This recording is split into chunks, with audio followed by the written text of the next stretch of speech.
여러분들께 꼭 말씀드릴 부분은 정말 이제 정보가 많습니다. 그리고 도움을 주려고 하시는 분들도 많습니다. 하지만 여러분들이 지금 이 자리에 왔다는 것 하나만으로 그래도 다행이라고 생각하는 건 움직이려고 하시는 모습이 보인다. 제가 좀 안타까운 사례를 말씀을 드려보면 정말 많은 분들이 취업을 준비를 합니다.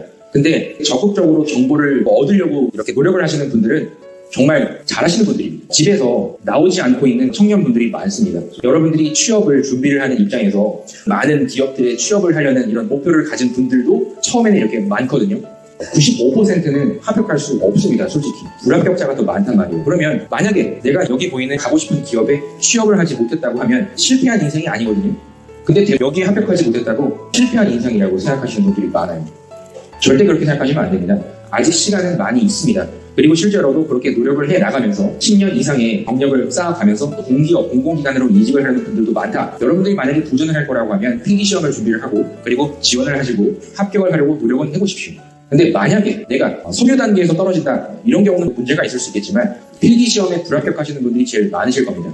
그런 경우에도 불합격했다고 나는 망한 인생이다, 이런 생각하지 마시고 내가 이제 어떤 계획을 세울지에 대한 부분을 꼭 가지고 가셔야 됩니다.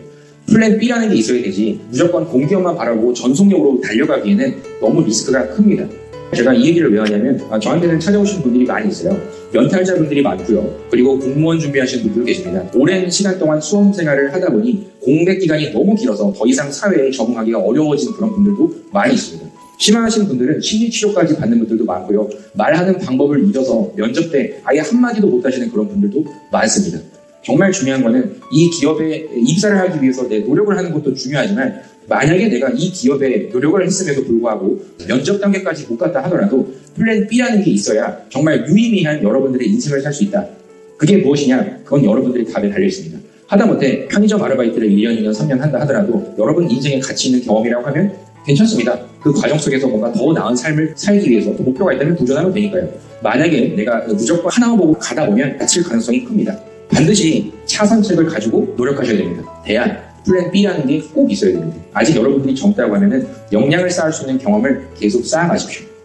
당연히 청년 인턴도 있고요. 계약직도 있고요. 중소기업도 있고요. 많이 있을 겁니다. 여러분들이 처음부터 정말 원하는 기업에 갔으면 좋겠지만 그렇지 못했을 경우에도 하나하나씩 계획을 세워서 더 나아가려는 계획을 세우시는 것이 훨씬 중요하지, 오로지 이 기업에 가지 못하면 큰일 난다, 이런 분들 많거든요. 눈치 보지 마시고 내 친구가 정말 좋은 기업에 갔다, 나도 마치 거기에 가야 된다, 이런 생각 안 하셔도 되니까 조금 차근차근 여러분만의 인생 플랜을 좀 세워보시는 게 더 중요할 수 있습니다. 기업에 합격을 하고 하는 부분은 언제까지 내가 전속력으로 달려갈지라는 그 목표 기한을 꼭 정해두셔야 됩니다. 내가 5월부터 준비를 한다면 내년 하반기까지는 묻지도 않고 달려가겠다 라고 하게 되면 괜찮습니다. 공무원 하시는 분들 많이 있으시겠지만 지금 이 자리에 못 온 분들이 훨씬 많겠죠. 그분들은 이미 다른 곳에서 근무를 하시는 분들도 많이 있을 거예요. 어딘가에서는 역량을 쌓고 언젠가의 나의 꿈을 그래도 펼치기 위해서 노력하는 분들도 많기 때문에 동시에 이력을 쌓기 위해서 재직을 하면서 필기시험을 준비하는 분들도 상당히 많습니다. 그렇기 때문에 제가 권해드리는 부분은 주변에 누가 20대라고 해서 이거를 해야 된다, 이런 타임 테이블이라는 게 있지 않습니까? 대학을 졸업하면 반드시 취업을 해야 되고 이런 프레임이라는 게 있는데 그런 프레임에 무조건 하지 마시고 공기업 공공기관에 지원하신다고 하면 블라인드라는 채용이 있기 때문에 언젠가는 다 도전하실 수가 있을 겁니다. 내 이력서를 한번 펼쳐보시고 경력, 경험 만약에 없다고 하면 쌓아보시고 저 안에 어떤 내용을 이력서를 어떻게 채워나갈지 이런 부분을 저는 더 권해드립니다. 아직 20대 중반도 되지 않은 분들이라고 하면 정말 해보고 싶은 것을 마음껏 한 번 정도는 해볼 수 있는 시간을 갖는 걸 저는 권해드려요. 보조일 전형 같은 경우에도 물론 취업을 한다는 건 상당히 어려울 텐데 막상 취업을 하고 너무 오랜 기간 동안 직장 생활을 하다 보면 나중에 아쉬움이 찾아옵니다. 분명히 그런 부분이 있기 때문에 지금 시간에 꼭 할 수 있는 것이 있다고 하면 한 번 정도는 충분히 해보시고 취업에 도전을 해도 되니까 만약에 지금 필기시험 공부를 하지 않는 분들이라고 하면 오히려 여러분들만의 가장 큰 도전, 아까 말씀드렸죠. 여러분만이 하고 싶은 그런 도전을 꼭 이루고자 한번 해보십시오. 배우고 싶은 게 있다면 배워보셔도 좋고요. 너무 취업만 바라보고 달려가는 분들이 많습니다. 그리고 부모님 같은 경우에도 자녀가 더 많은 경험을 쌓을 수 있도록 해줄 수 있는 분들이 필요한데 취업만 당연히 해야 된다, 비교를 해서 더 힘들어하시는 분들도 많이 계십니다. 절대 여러분들만의 인생에서의 목표는 취업이 아니라 정말 내가 해보고 싶은 여러분만의 그 가슴 속에 있는 목표를 이루셔야 되거든요. 지금은 취업이 최고라고 생각하겠죠. 근데 취업을 하게 되면 그때부터 시작입니다. 더 많은 고민을 하셔야 되고 어떤 것을 해야 되는지 더 힘들 수도 있습니다. 지금 취업이 목표라고 생각하시니까 이렇게 들어주시지만 취업을 만약에 하고 나면 그때부터 여러분들의 인생을 사셔야 됩니다. 기업이 더 중요하냐 아니면 내 인생이 더 중요하냐. 당연히 면접이나 기업의 좋은 점수를 받기 위해서는 기업이 더 중요할 겁니다. 조직 중심의 사고를 펼쳐야 되니까요.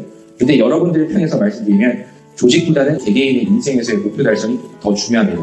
무의미하게 생각하지 마시고 지금 시간대를 1년 단위로 쪼개서 내가 정말 해보고 싶은 그런 것들이 뭐가 있는지 그냥 단순히 취업이라는 두 글자만 만들고자 하는 그런 게 아니라 하고 싶은 것들을 많이 생각하는 시간을 한 번 정도는 하루 정도는 꼭 정하시는 게 좋습니다. 절대 눈치 보는 그런 일이 없었으면 좋겠습니다.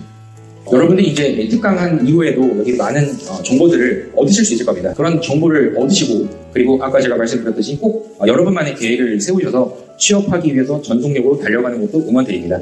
하지만 만약에 취업에 준비를 하다가 너무 힘들다 아니면 중간에 방향을 잃었다 아니면 나는 어떻게 해야 될지 아예 모르겠다 조언을 구할 사람이 없다 라고 하게 되시면 저에게 연락을 주시면 됩니다. 제가 1년에도 한 수천 명을 만나고 카톡에도 몇만 명이 있습니다. 하루에도 카톡이 몇백 통이 옵니다. 근데 항상 제가 가능하면 답변도 많이 해드리고 도움드리는 이야기도 많이 해드리고 그리고 블로그나 아니면 유튜브를 통해서도 여러분들께 좋은 정보를 드리려고 많이 합니다. 공익적인 입장에서 제가 하는 부분도 있기 때문에 항상 여러분들이 나이가 얼마큼 먹어도 저는 항상 이 자리에 있을 테니까 가능하면 여러분들 의지할 사람 없거나 그럴 경우에도 제게 연락을 주셔도 되니까 힘내시고 꼭 성공하셔서 그 어려운 5%, 1% 이런 좁은 취업의 문을 꼭 뚫어내실 수 있었으면 좋겠습니다. 꼭 이야기를 제가 드리고 싶어서 오늘 이 자리에서 이렇게 의미 있는 시간을 보냈습니다. 꼭 취업에 합격하시고 행복하십시오. 감사합니다.